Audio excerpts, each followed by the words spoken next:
Дами и господа, този поздрав е специално направен за Асен Италианеца, за неговата съпруга Гулка, за неговите синове Васил Барона и Румен Барона, и за Емилия да са живи. И здрави от Петрич специално за Асен Италианеца, най-барешкия в България, за Асен Италианеца.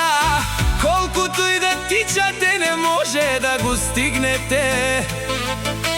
Душман